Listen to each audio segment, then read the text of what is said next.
We are now located at that moment in time when one ruling state is about to give way to another. That the state of Israel is about to replace the United States as the ruling state in the world. When Israel takes over from the United States with that big war which is about to take place, and the American economy collapses and the US dollar collapses and all the paper money in the world collapses, and this is going to be my lecture next Wednesday, inshallah, on Islam and the international monetary system, please come to it. Then we see that transfer of power. Israel takes control of the oil, for example, of the Middle East. When Israel becomes the ruling state in the world, then the Jews will say, the golden age has come again. The prophecy is being fulfilled. But they're being deceived in the grandest and most magnificent deception mankind has ever witnessed. No, this is not the golden age. You've been deceived by Al-Masih al-Dajjal.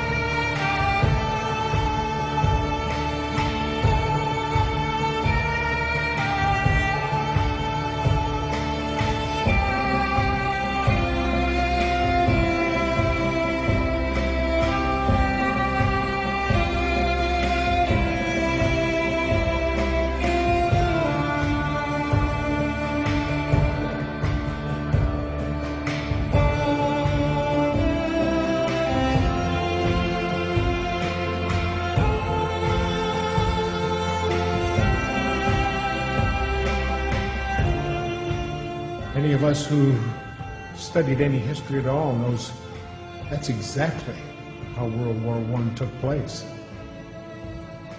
Then World War II was fomented between the Zionists, between the German nationalists again, and the Brits to bring us in, and in World War II, Israel was to be born. And the Zionists were given power. So since the first two wars came off just exactly as that letter said, and that letter used to hang right in the British Museum Library until 1977 when Baron Rothschild became a director. And as soon as he was on the board of directors, that letter disappeared from the library. Immediately.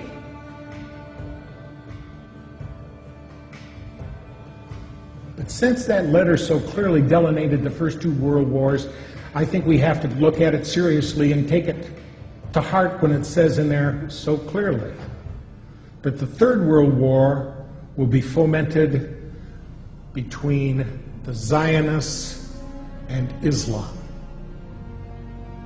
Does anybody see that materializing today? Every place we look, we can see it happening. And we can see the power they have here in this country to run things and to pull the nastiest little scams, and America believes it. Because they don't realize who it is that owns the newspapers. They don't realize who it is that owns the television. And sometimes they don't care. As long as there's going to be football on the Monday night and I got beer at hand, that's all that counts. So there, we have figured it out. Go back to bed, America. Your government has figured out how it all transpired. Go back to bed, America. Your government is in control again. Here's American gladiators. Watch this. Shut up. Go back to bed, America. Here is American gladiators. Here is 56 channels of it. Watch these pituitary retards bang their fucking skulls together and congratulate you on living in the land of freedom. Here you go, America. You are free to do as we tell you. You are free to do as we tell you. Okay, we say we've got freedom of press in this country, and some folks have said that you've got freedom of press as long as you own it. Well, who owns the media? And when I say that, I mean it not literally, but as far as who controls the information that goes out in the media. An example, NBC is owned by General Electric, and General Electric is one of the top 10, if not top 5 defense contractors. Is NBC going to expose a news story that might in some way impede a contract negotiation, which can mean a lot of money for General Electric? I don't think so. So the point here is that we have elected officials, both Republicans and Demopublicans, that cater to who? Certainly not the common people. We don't have the huge amounts of money to contribute to their election campaigns. The people that contribute the most amount of money are the corporations. And so that representative or senator is going to do what is going to be in the best interest of those corporations. So if the corporations are controlling and influencing our elected officials, we must also take a look at the mainstream media. Who pays the bulk of the advertising dollars that keep the mainstream network news going? Is the major corporations. So what we have now is we have corporate control of elected officials, corporate control of the media, and this is why some people are now calling it the corporate Borg, because they have assimilated several different areas of our entire society. The corporations control agriculture, technology, manufacturing, industry, education, communication. They control our elected officials. This is not a government of, by, and for the people. It is a government of, by, and for the corporation. And by definition, when business controls government, that is inescapably fascism.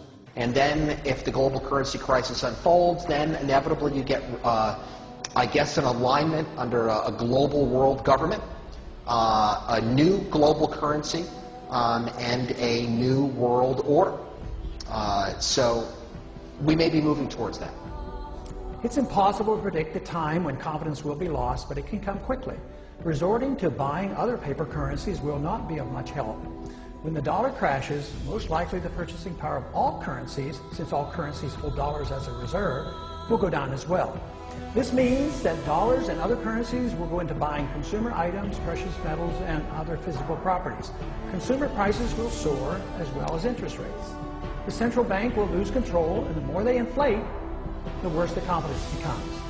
The interest rates will respond to these efforts by rising sharply.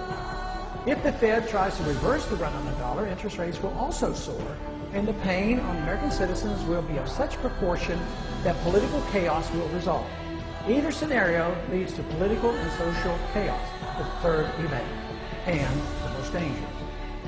With no ability of the federal government to fund its commitments, international and domestic, major changes will occur in our system. The social unrest will elicit cries for government to exert unusual force to head off a complete breakdown of law and order. The ultimate trap will be set for a system of government claiming to protect a free society. If more power and police authority are not given to the federal government, it will be argued that only anarchy will result. If more government policing power is given, it will mean a lethal threat to civil liberties. Already, we have permitted the notion that a single person, the Attorney General or the President, can decide who is an enemy combatant, thus denying that individual the right of habeas corpus, permitting indefinite detentions without charges made. This attitude towards civil liberties has changed significantly since the fear built around 9/11. Yes, I know, declaring one an enemy combatant is reserved only for the radical Muslims engaged in terrorism against the United States. To be reassured by this reasoning is quite dangerous and naive. Logic should not lead us to equate suspects with terrorists and include American citizens, and yet this has already been set by precedent. Under difficult circumstances, our political leaders will not be hesitant to use these powers to maintain order. Tragically, the people may even demand it. We are rapidly moving toward a dangerous time in our history. Society as we know it is vulnerable to political and social unrest. This impending crisis comes as a consequence of our flawed foreign and domestic economic policies, a silly notion about money, ignorance about central banking, and ignoring the onerous power and mischief of out-of-control intelligence agencies. Our unsustainable welfare state and a willingness to sacrifice privacy and civil liberties in an attempt to achieve safety and security from an inept government. Dangerous times indeed. What can be done about it? Must we wait for the inevitable and expect to restore our liberties in a street fight against the overwhelming power of the state? Not a good option. The only way that we can prevent blood from running in the streets is to offer a better idea of the proper role of government in a society that desires first and foremost liberty.